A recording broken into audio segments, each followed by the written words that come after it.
เจ้าให้อายแน่ว่ายังแค่ยังเหลือฮักอยู่แค่ไหน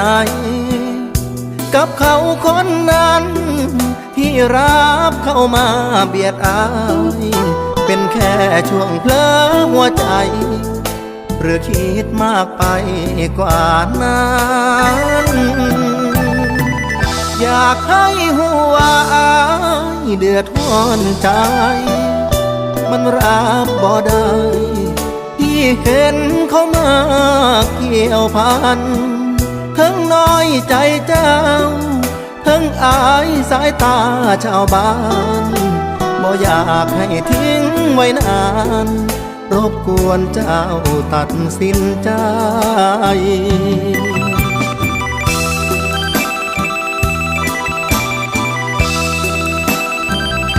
สิให้เขาไป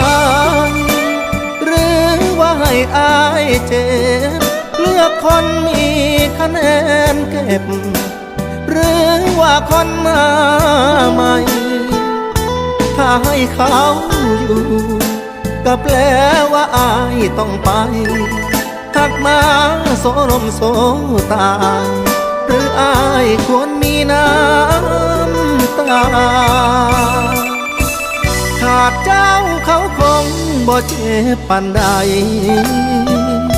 อดีตบ่หลายทำใจคงบ่หนักหนาแต่อายคนนี้บ่ตายก็คงเป็นบ้า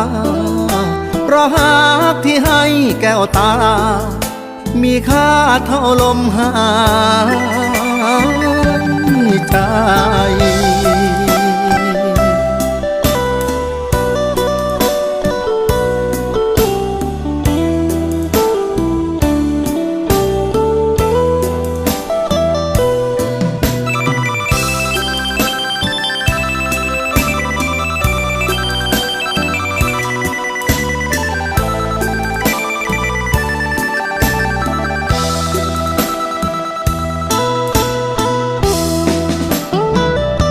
สิให้เขาไป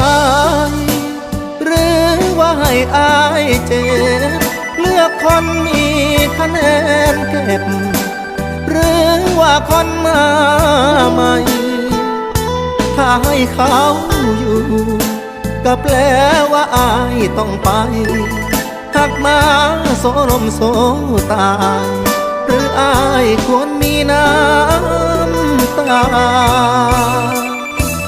ขาดเจ้าเขาคงบ่เจ็บปานใด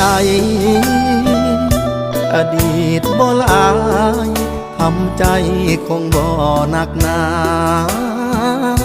แต่อายคนนี้บ่ตายก็คงเป็นบ้าเพราะหากที่ให้แก้วตามีค่าเท่าลมหายใจ